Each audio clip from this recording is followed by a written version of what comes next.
Now at McDonald's, a McDouble is $2.50, so you can get your gym gains on. Or just get lunch for only $2.50. Get more value on the under $3 menu.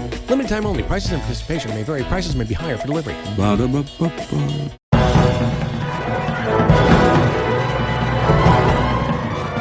Hello and welcome to this week's episode of the Filmmakers Podcast. This is a podcast where we talk filmmaking, from indie film to studio films, to high-end TV, to documentaries, and everything in between. How to get them made, how to make them, and how to royally F it up, in our very, very humble opinion. Today, we are joined by a director whose visual flair and love for the monstrous has made him one of the most vital voices in modern horror. You know him as the visionary who helmed the billion-dollar hit The Nun, which is still the highest-grossing film in the entire Conjuring Universe. You've probably seen his brutal cinematic stamp on the phenomenal Gangs of London, and if you're a true indie horror fan, you've likely been terrified by his folklore debut, The Hallow. He's a director who doesn't just call action, he illustrates, sculpts, and designs the very nightmares that grace the screen. He is here today to chat to me about his pulsating new theatrical release, Whistle. This movie stars Daphne Keane, Sophie Nélisse, and Nick Frost. And the film takes the cursed object trope and turns it into a terrifying race against time where the monster is your own future death. We dive into the technical wizardry of creating the film's gnarliest kills, working with the powerhouse young cast, and how he keeps his creative soul intact when moving between massive franchises and original indie horror. We also dive into how he got his debut movie, The Hallow, made. Welcome to the Filmmakers Podcast with all your heart and mind, the one, the only, Corin Hardy. It looks like you're in a yurt. Do you know what, the amount of people that say that, Corin, they sort of go, hey, are you in a yurt? And I'm like, no, I'm in my loft. It's literally my loft with all the junk around and stuff, but this is my office as well now, so it's the place to be. How are you? All right? I'm good, thanks. Yeah, I'm in LA. I just had the screening of Whistle last night, the sort of West Coast premiere, and it was a really good night. It was really nice to see it with an audience. It's always good to see it with an audience, right? It just makes you feel so alive, and oh my God, that must have felt amazing. It was the first time, paying type audience, premiere type ones rather than test screenings. Was it the kind of first time? Yeah, I mean, we had our sort of official premiere in Texas Fantastic Fest in September. And that was amazing, but it was also kind of like, it is a die-hard horror audience. At the festival, and it was the closing night of the festival after sort of 10 days or so of, 100 movies or something. So this one last night was nice to just see it in Santa Monica with a kind of packed out audience, and just had a very good, really great response to, I'm still so sort of close to it in a lot of ways. So I'm still gauging and letting go of it. Yeah, that's always the hard bit, isn't it, for a filmmaker, to let go of your sort of baby. You still sit there and watch it and go, oh, I could have just trimmed a little bit off that. Oh, why? That VFX shot in the eye. I just wish I could have done a little more. Right? We can never let them go. It is a gradual, I was going to say grieving process. I think that's great. You are letting go of, you're letting your child go to school on their own finally. And it takes a little bit of time to do that. So I felt it like last night, a bit more of like I got it at arm's length. And I've got it moved away. It's that, I think it's a lot of filmmakers as well. It's that once you've made it and actually you do finally let it go, and it's still hard to let it go, we kind of don't watch them again. Are you kind of in that boat as well, where once you've sort of done the premieres and you've done the screenings and the Q&As, you then tend to go, I'm not going to watch this again for maybe 5 years? I don't know how you feel with your movies at the moment. Is that something you do or don't do? Kind of. Depends on the project, I suppose. But yeah, actually, there's so much you've invested in a project, a film or a TV show.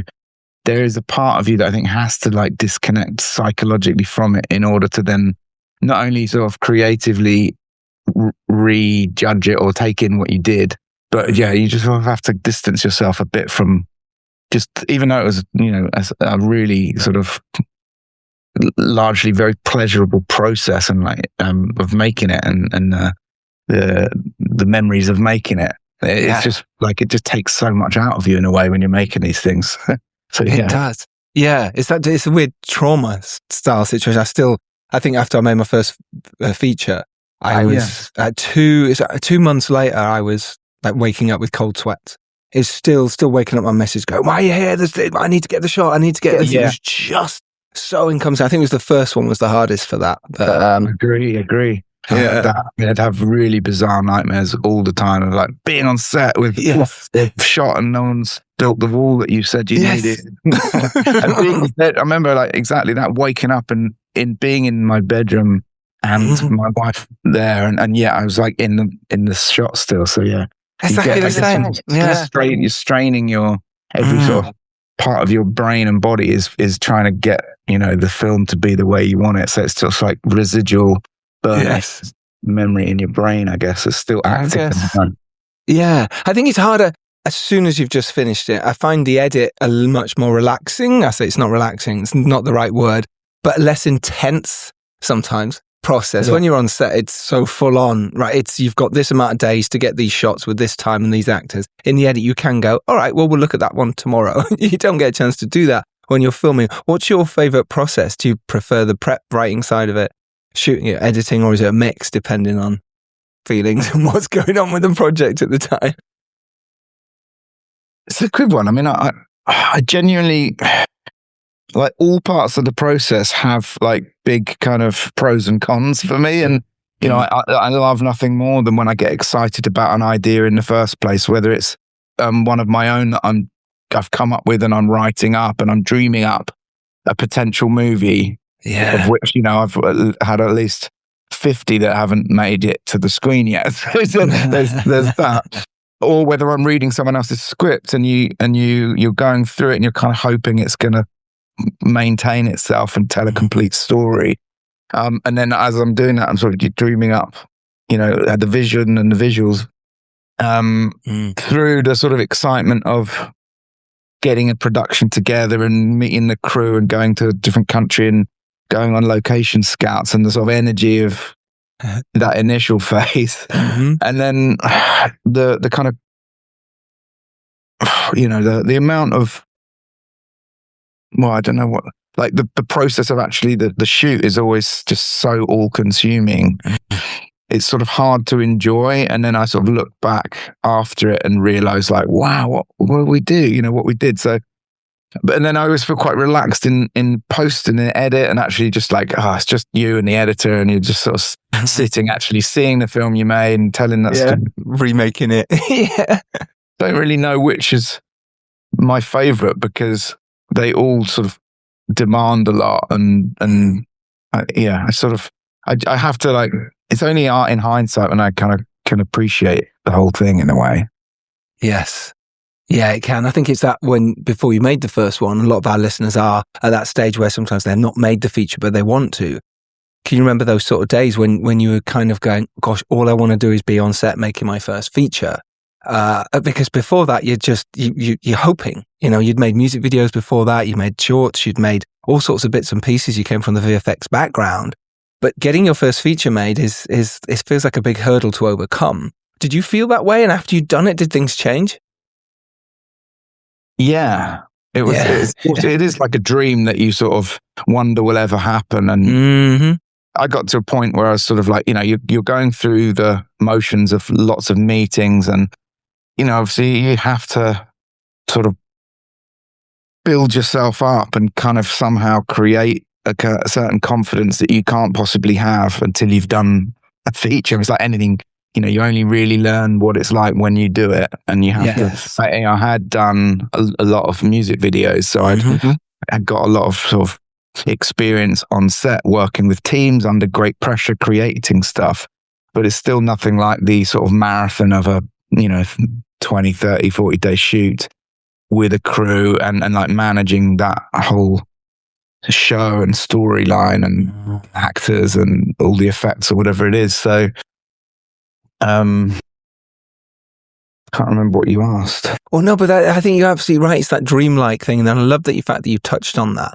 Because even now, looking back at my first feature, it feels dreamlike. It feels like it doesn't happen. If there wasn't photos or behind the scenes, you'd kind of go, "Did that happen?" Yeah. Like with the Hallow, it was such a great film, and it also put you on the map But it had these amazing it's almost like a metaphor for parental anxiety. And, it had all this sort of the fragility of the family unit in there, which you'd put in, and it's a creature feature as well. And you designed the creatures, you had all that. And maybe this is a good time to talk about how you actually, got that off the ground and got it made. Obviously, you got these music videos behind you. You'd made Butterfly, you short. You had stuff behind you, but still, someone taking a chance on you is a big thing. Before we dive into Whistle and that world, it's so interesting how you get your first movie made. Right. Yeah, 100%. And yeah, and I remember the last question as well to do with that sort of what it's like. And when you're in the film making that first film, you are just sort of, well, I was anyway, sort of like coasting on the belief that you're capable of doing it, even though secretly you're not sure and you have never done it before. And then it's sort of the people around you carrying you as well. And like, hopefully they were, wonderful. I had a sort of, insane experience making the Hallow. Just like challenges every single day. But, I had key people who were really like doing brilliant work and watching out for you at the same time, which made a huge difference because it's so sort of precarious in a way on a low budget independent movie. And the Hallow, I've never, still don't know what the rules are or, what the route is. And people always ask us, how do you get the film off the ground? And other than the sort of constant desire, dedication, belief, effort, to kind of keep hustling and doing work that kind of led to it. So after doing my degree at Wimbledon School of Art, I ended up going on this course of trying to make movies, and without any money or many connections, initially I made a stop motion film, Butterfly. It took 5 years and was a sort of, at the time, pre-YouTube and everything else, was like, I've just got to try and make a movie and get it in a film festival and get noticed somehow and get to make a feature. And, it was sort of that was the only way I knew. And that's kind of worked, but it took a bit longer because when I finished Butterfly, what it did get me was music videos. And then I did 10 years of music videos. And while I was making those and using those as a sort of way to keep demonstrating my thing, my style, my storytelling in music videos.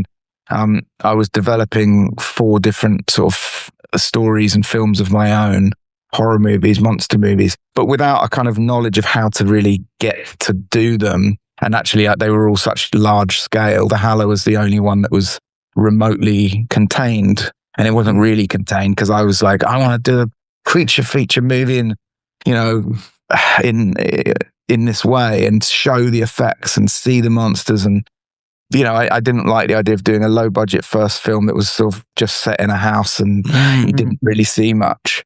So it was almost like my own naivety held me back in the sense of I had lots of meetings over that time with people who liked my music videos and were excited and wanted to work with me.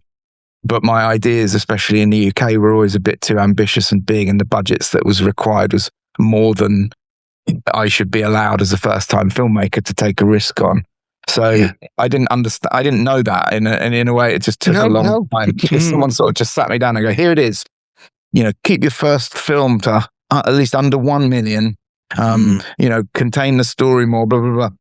Give me a set of rules." I might have sort of, although there's a part of me that would be like breaking out of like, no, I want to do the more ambitious thing than that. So it's sort of the ambition maybe almost held me back in a way to get to make the Hallow. It took about 8 years from sort of like coming up with the outline and working on it to kind of meeting producers and then getting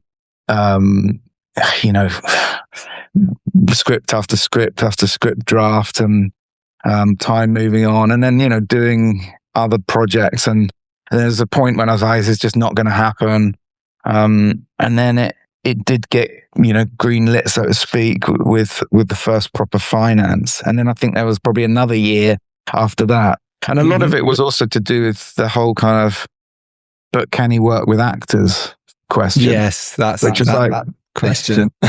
Yeah, you've done stop motion music videos, but they're like, yeah, but of course I can, but they don't know that. Yeah, and that's what I mean. Everyone comes from different backgrounds and different routes into to making the film, and some people have done like all the film school and all the training, and have made loads of short films, and other people have just got a really interesting story to tell. And my sort of way in was that I'd gone through more of a sort of arts background and effects and sculpture and that side. But as I sort of came up against the barrier of, but can you work with actors?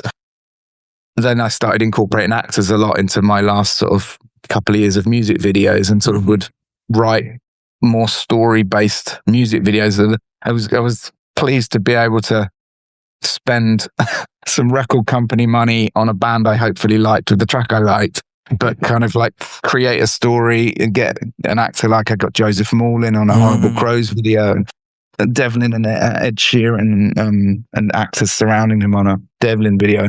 It was a sort of way to then sort of go, here you go. Yes, the sort of, calling card or whatever. So when it finally was actually out in Ireland, I mean, there was quite a long prep actually, and amazing location scouting out there all over Ireland.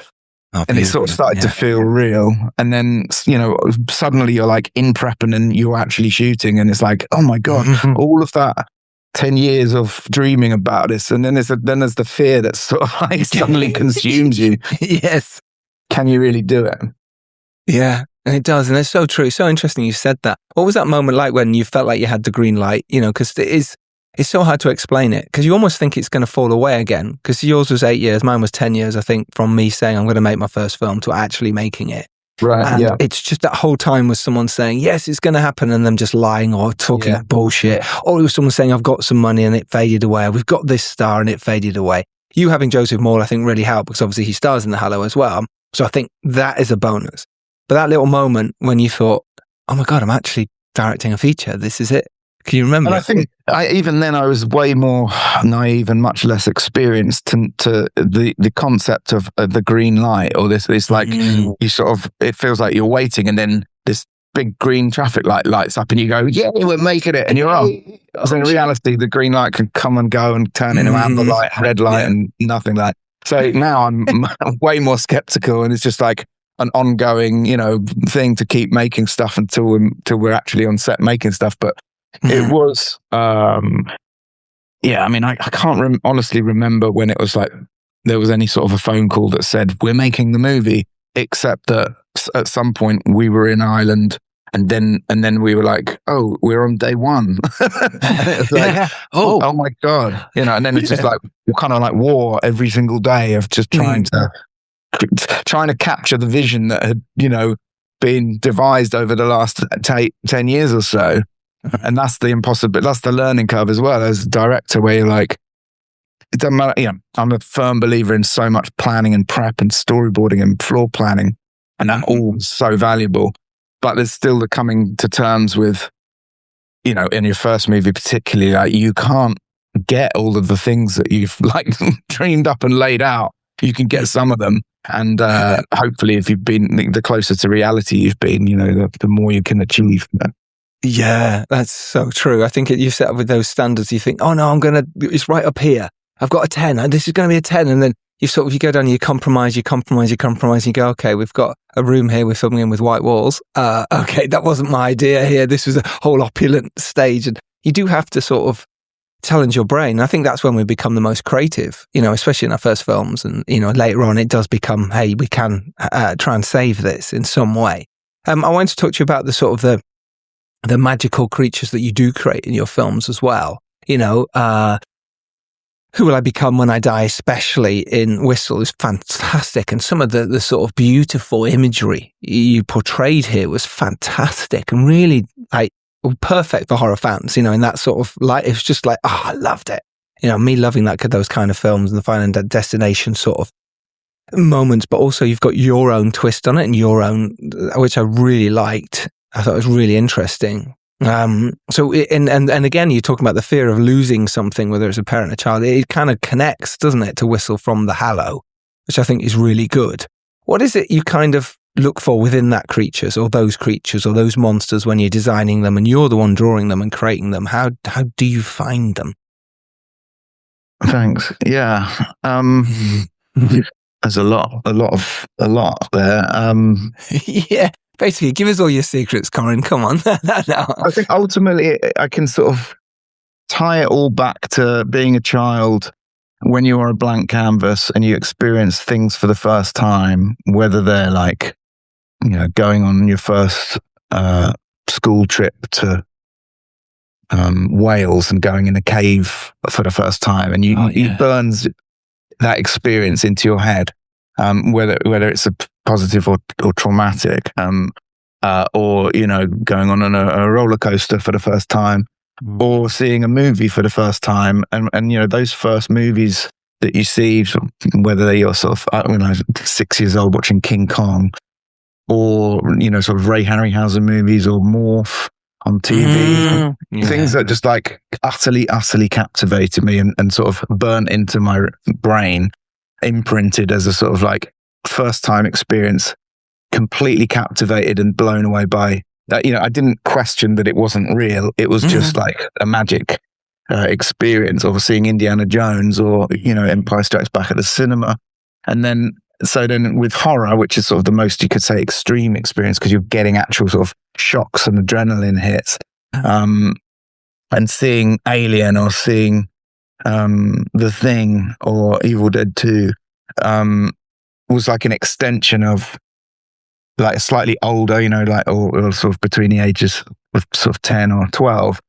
It was like the next level of experiencing things which was a challenge, and they were scary, but I loved them, and I loved that these monsters particularly existed, but they don't exist in real life. But I want them to somehow. I want to live in that same feeling that I felt when I was young, and that's sort of the thing that's never changed. And that's sort of, in a way, what excites me about film, and in any genre really. But we're talking about creatures and things because they're the thing which I suppose I taps back into this sort of childhood feeling of like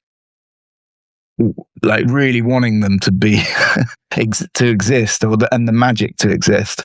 So looking for either stories to tell with monsters or creatures in, and then when it gets to the chance to actually make a film about them, to try render them in as sort of detailed and with as much sort of texture and depth, and treat them as real things, or whatever the sort of mythology is. And in the case of the Hallow, it was like, how do we tell a story of Irish folklore and mythology and make it feel like it's also like science and nature, and just is as real as everything else around it, and involving practical effects. And I don't know, I don't think this is on video, is it? But like, since but you mentioned, like, so this was my sort of drawings of creatures in the Hallow, and this was my first what would our fairies look like? Look at those fairies. Wow. Yeah, based on folklore and ideas, and straddling the line like between folklore, mythology, science and nature, and cinema, and then horror, and figuring out sort of set pieces and ways that we can encounter. So good, so good, so good. Everything you want for summer is at Nordstrom Rack stores now, and up to 60% off. Stock up and save on the brands you love, like Vince, Sam Edelman, Frame, and Free People. Join the Nordy Club to unlock exclusive discounts, shop new arrivals first, and more. Plus, buy online and pick up at your favorite Rack store for free. Great brands, great prices. That's why you Rack. Ready to soundtrack your summer? With Red Bull Summer All Day Play, you choose a playlist that fits your summer vibe the best. Are you a festival fanatic, a deep end DJ, a road dog, or a trail mixer? Just add a song to your chosen playlist and put your summer on track. Red Bull Summer All Day Play. Red Bull gives you wings. Visit redbull.com/brightsummer ahead to learn more. See you this summer. Bonjour, compadre. It's the Priceline Negotiator. How do I negotiate so many great travel deals? My greatest gadget, the Priceline app. It's got hotel deals, flight deals, rental car deals, all of those deals in a bundle. Deals, game day deals, concert trip deals. No one deals more deals than Priceline. Hold your horses, there's more. The app lets you filter hotels by neighborhood, vibe, star level, and amenities like pools and spas and beachfronts and... Wait, I'm not done. Stop cutting me off. Priceline.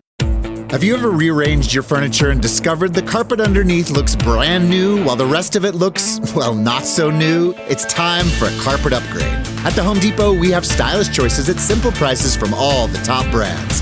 Best of all, we can install it for you, starting at only 49 cents per square foot. So all you have to do is pick your perfect floor. Start your carpet project today at the Home Depot. How doers get more done. Exclusions apply. For licenses, see homedepot.com/license numbers. At first, I didn't think it was real. I woke up to this blinding light, and I was transported to another place. Pluto TV. Then I heard a voice. Come with me if you want to live. There were thousands of movies and shows, and they were all free. Truth is ours. It's just so beautiful. On Pluto TV, free streaming of Terminator 2, Fringe, Arrow, The 100, and The X-Files may cause excitement, loss of sleep, and sudden belief in extraterrestrials. No credit cards or alien encounters necessary. Pluto TV. Stream now, pay never. This spring, Uber Eats has you covered. Whether you're celebrating mom, dad, or your favorite grad, not all of us are great planners, and with the Uber Eats gift hub, you don't have to be. Send flowers, perfume, champagne, or just their favorite meal straight to their door. Gifts arrive in as little as 25 minutes, and you can add a personalized video message for that additional so not last minute touch. So this spring, get a leg up on gift giving with Uber Eats. Last minute gifts that land every time. Must be 21 or older to purchase alcohol. Product availability varies per region. See app for details. It's incredible images for those of you who are listening to the podcast, which all of you are. Corin has shown me some incredible pictures that he's drawn before he even shot the Hallow, I imagine. So this is a while ago, and he's got that next to him now, and they're just really beautiful to see. Were you always able to draw? Is this something you were always able to do? Because I struggle with it. I struggle with storyboards, drawing images that I want to get on my head. You're good with it. Definitely has been just something that I think, when I was young, I was the third child, and my mum and dad, particularly at age 5, my dad had a really bad accident that sort of he got hit off a motorbike, and it just sort of shattered his leg and it hit his head, and he was sort of out of order for a good year or so. And I think my mum had to cope with the sort of 3 children, sort of husband, injured husband, and a lot of animals and things. And I know that they just gave me loads of paper and pens. I mainly just drew all the sort of from age 5, and I drew and the pictures that I've seen are really gory images of Greek myths and legends, and lots of minotaurs with their heads cut off, and I don't know, it's sort of weird. The family, your parents are we should probably take him to a psychologist. And you're like, no, Mum, this is just my imagination. I'm fine. Yeah. I know we had all these books on the Odyssey and Iliad and the Odyssey, and I got into fighting fantasy books, and I loved sort of the Dungeons and Dragons stuff and fantasy. I loved it. Horror. Yeah. So I drew it a lot. It became, definitely something I felt really comfortable in just drawing. And then that led to, I guess, when I wanted to get into sort of making monsters and was seeing horror movies and wanting to do makeup effects and stuff. That led me to sort of train in that area and do sculpture and learn how to do mold making. So that's sort of my grandfather was an incredible illustrator who I spent a lot of time looking at his artwork, and I got a lot of influence and inspiration from his, this sort of biro style scribbly technique. I probably adopted from him, because you just as a kid, you sit and look at how things are done. What an inspiration. That must have been so great to just sit and, because he would have helped you as well, and sort of just go, oh no, think about this and shading here and this work. I've got this book here, look at this, right? This is rough, drawing in 2 strokes and 3 moves, and it's basically, so it's to help me with my storyboarding, and it's called Rough, basically, ladies and gentlemen, and it's by Pierre Pochet. And this really is helping me, just very basic with eyes and faces and stuff. But because at the moment I'm showing stick figures for my DP and stuff, and they're sort of going, yeah, they get it, but it's I wish I was better. It must really help for you. I think it, it's storyboards are definitely one of my sort of favorite things in a way, but they're definitely used for different purposes.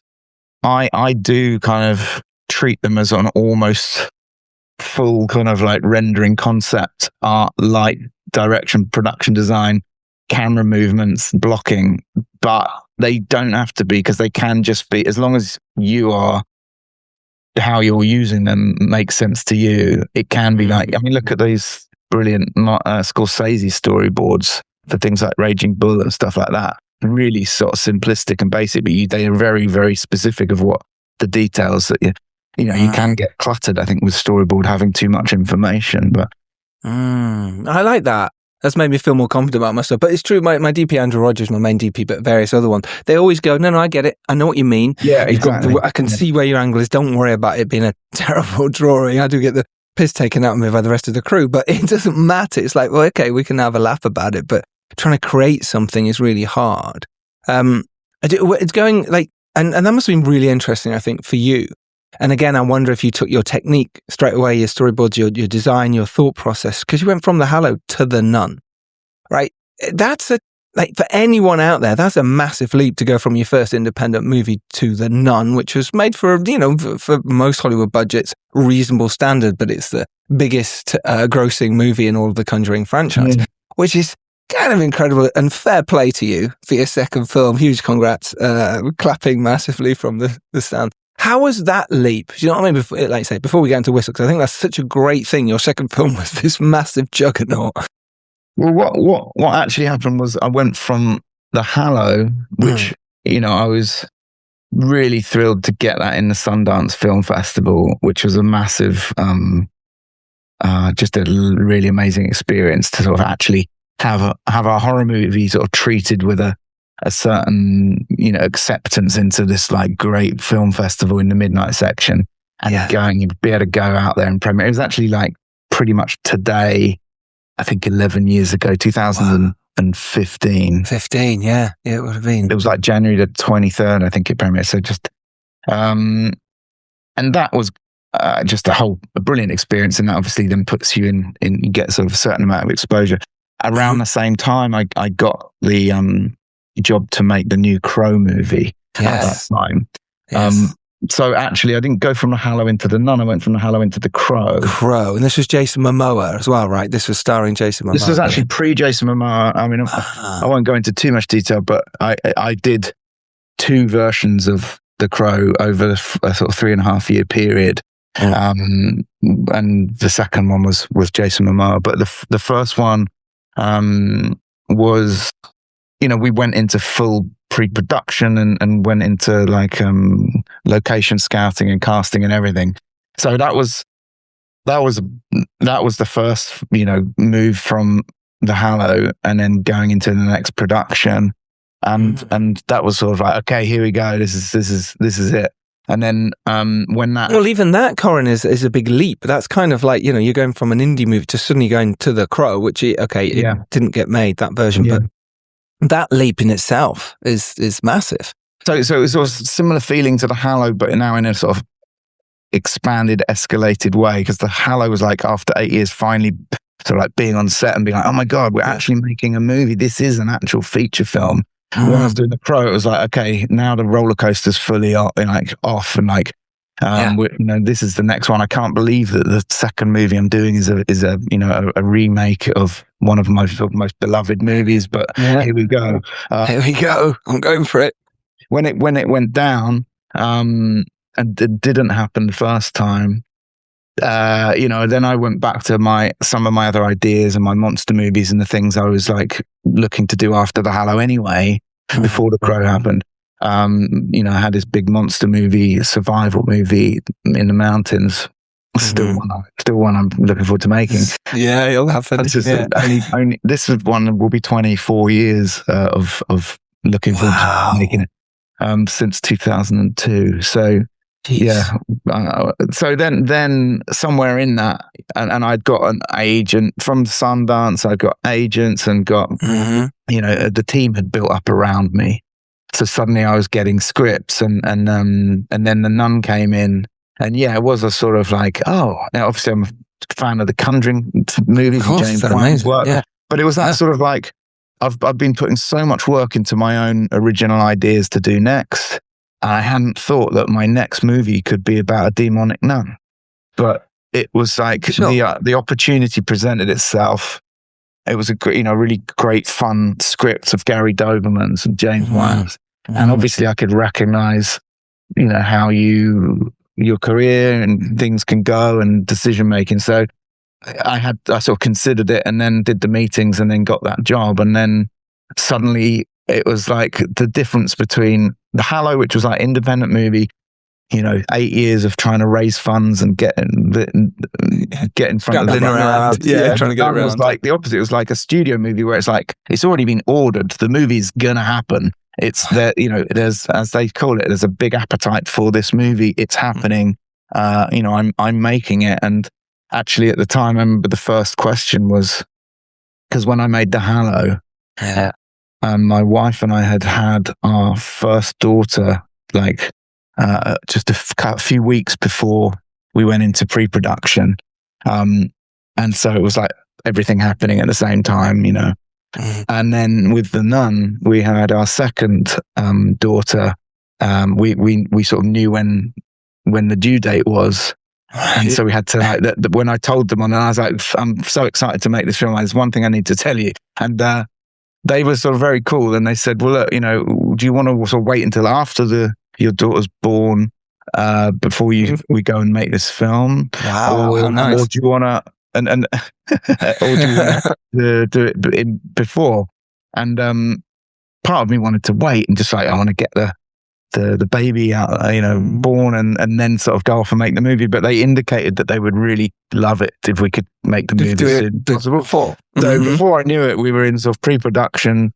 14 weeks away from shooting in Romania, in the Abbeys and everything. And so it was another adventure, and it didn't really sort of stop and think, oh God, the scale of this, and it was different, but not that different. It was still making a movie. It still involved a crew. It still involved going on location scouts and doing all the things that I'd now done.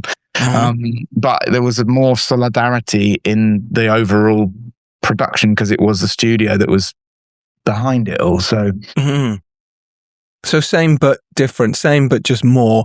I always see it that way. It's very similar, but at the end of the day, it's just you, your cameraman, your camera, and your actors, and camera woman.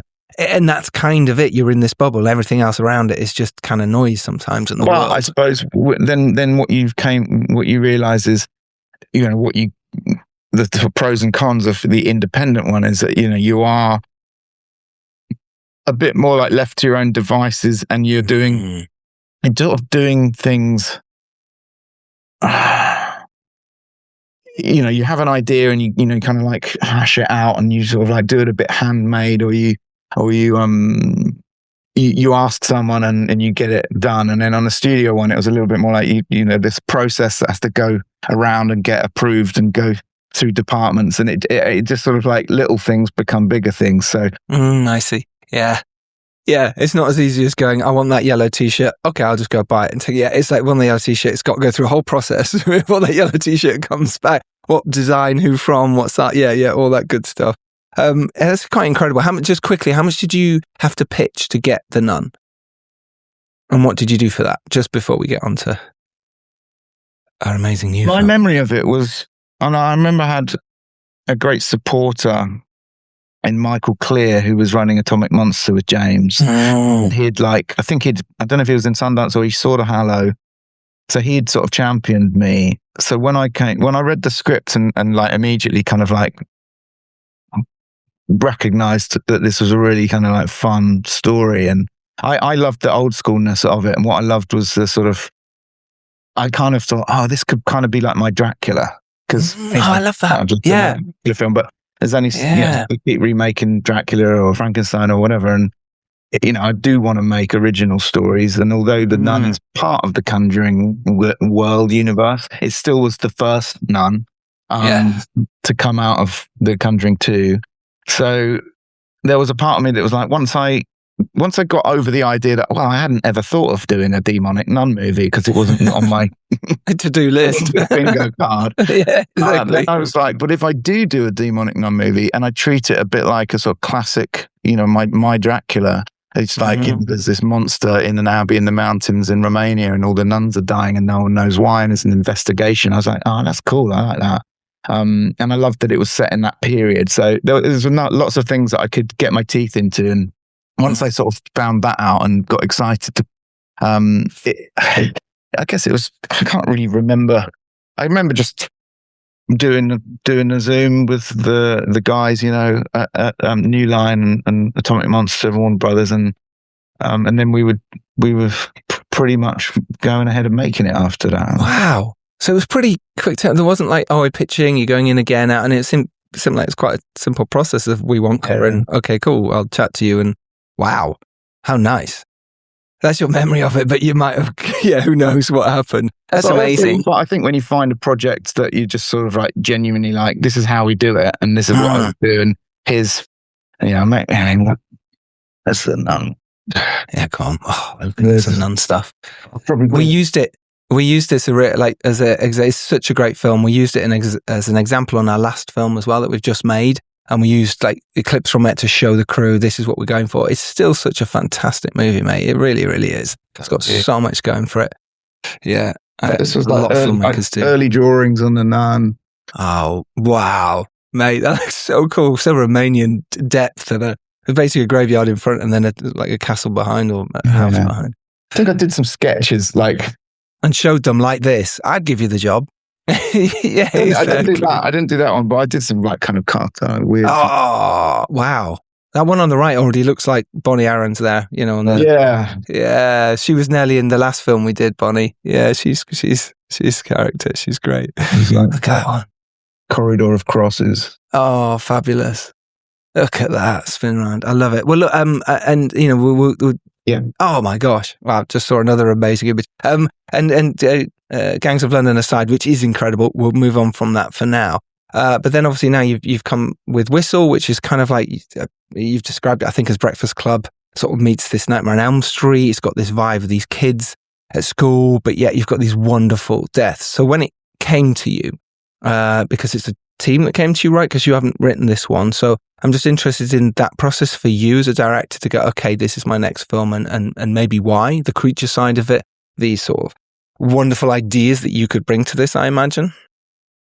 Yeah, it was, I think, three things. As what I've been saying last night at this premiere as well, as an English fan of horror and movies, I'd grown up in the 80s and watched a lot of 80s kind of American high school movies like Breakfast Club, Fast Times at Ridgemont High, and horror movies in that era of Nightmare on Elm Street and Fright Night and The Blob and Lost Boys. And there is a certain kind of really fun, entertaining aspect to that era of movies. And I'd sort of always wanted to do my version of them, or I wonder if I'll ever do like an American high school movie. It feels like a sort of genre in itself. There's something kind of still in my head more like dreamlike about it than doing it in a British high school. Yes, always better. I don't know. I'm the same as you. I feel it's all my horror movies they're in a set in America. It just feels better. Yeah. So that's probably been in me. And then, although I wasn't like openly on a quest, like I wasn't on a quest to make a demonic nun movie, I wasn't on a quest to make a American high school movie, but I did sort of harbor a desire of, I wonder what that would be like if I could find the right script or idea. And then Owen Edgerton's script comes my way. And it was called Untimely, and it was based on his own short story, Untimely. And it was centering around this thing called a death whistle, which was something that, again, I sort of faintly felt might be real, having heard about it in Ghostbusters. But didn't know much about it. Read Owen's script, loved this mythology, this really simple, elegant, effective, chilling and moving mythology about a whistle, an ancient cursed artifact that when you hear the sound it makes, it will call your future death to come and hunt you down. And it was sort of like one of those simple mythologies that I was like, this is, as a fan of horror and having seen lots of movies, it's like, this is, it's a variant on the cursed videotape from Ring or the configuration box in Hellraiser or elements of Final Destination. But what makes it specific and different was it's your own specific fate that you will be faced by, how you end up, whether that's in, sadly in a shock accident in a couple of weeks, or in 90 years if you live to be a completely sort of ancient version of yourself.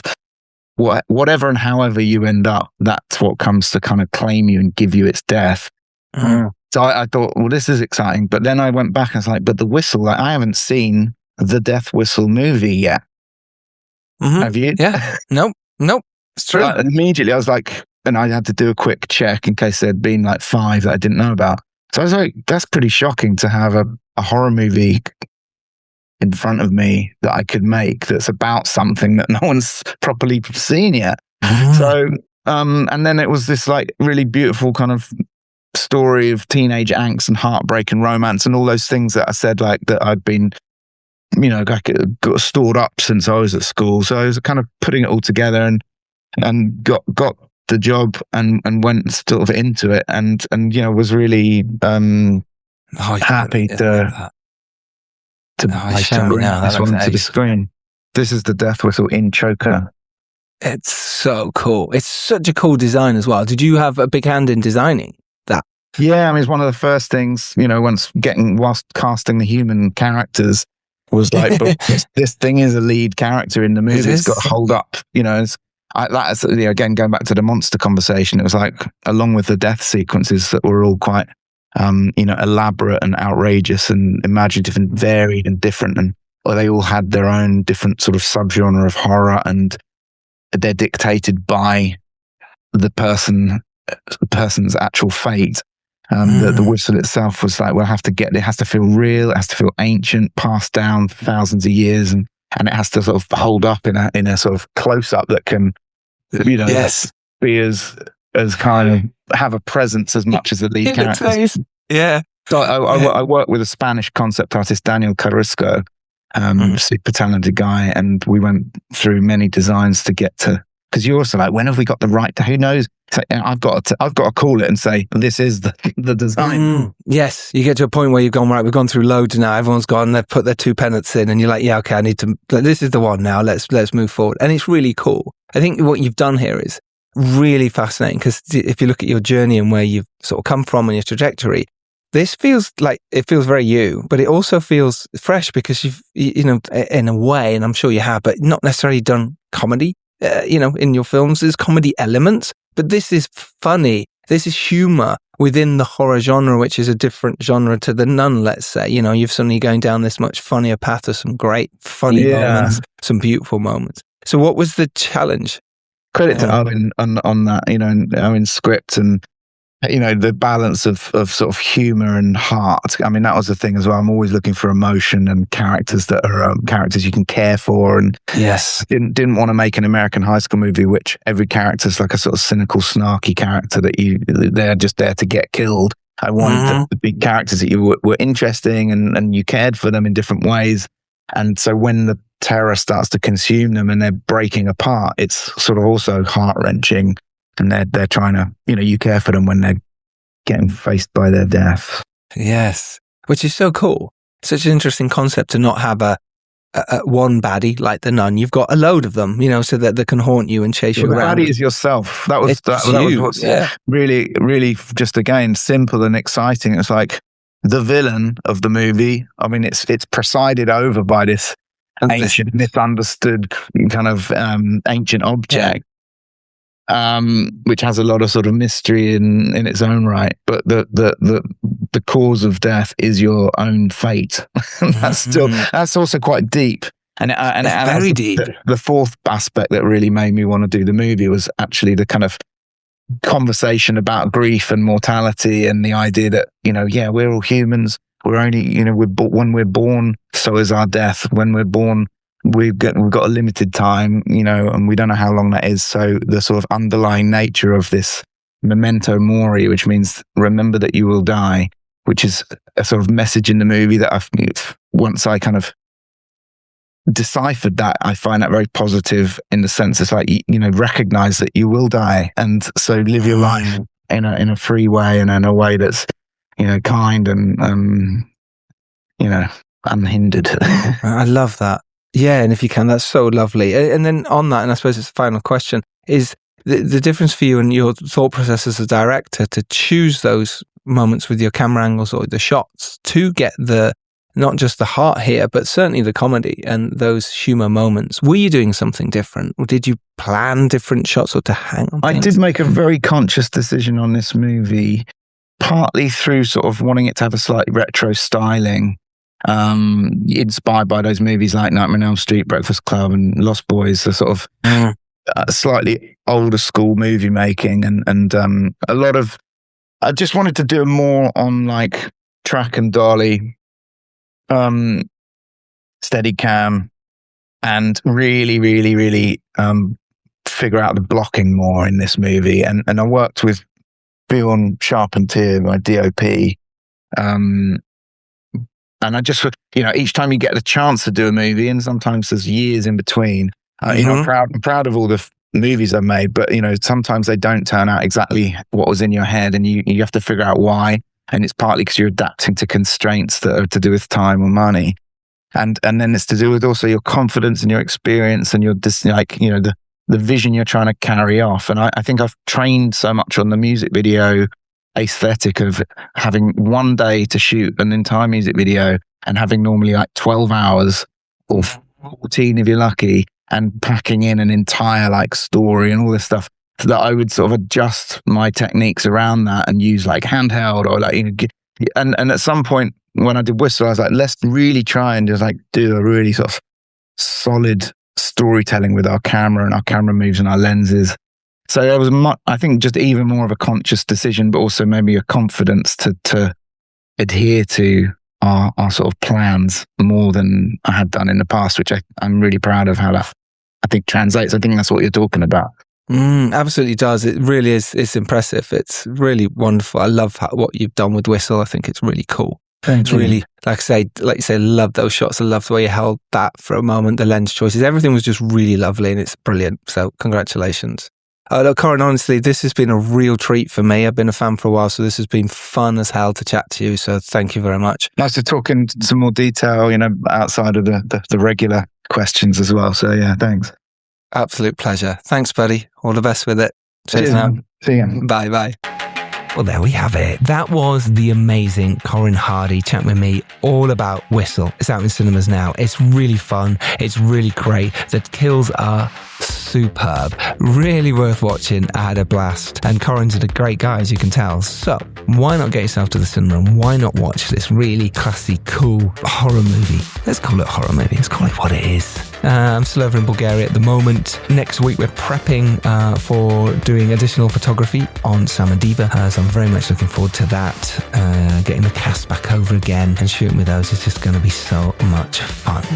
Anyway, I hope all is well with you. I'm going to keep this short because we're back with you again on Tuesday with Bart Layton, the director of Crime 101. He's also the director of The Imposter, which was a brilliant mix between documentary and feature film. So cool. And Crime 101 is fantastic. It's coming up for you this Tuesday. I've been Giles Alderson. Yes, that's right. That's me. Hi. Thanks for coming. Thanks for being part of this. Thanks for listening to the Filmmakers Podcast. And if you, dear listener, are lucky enough to rise up and do well, this is your duty too.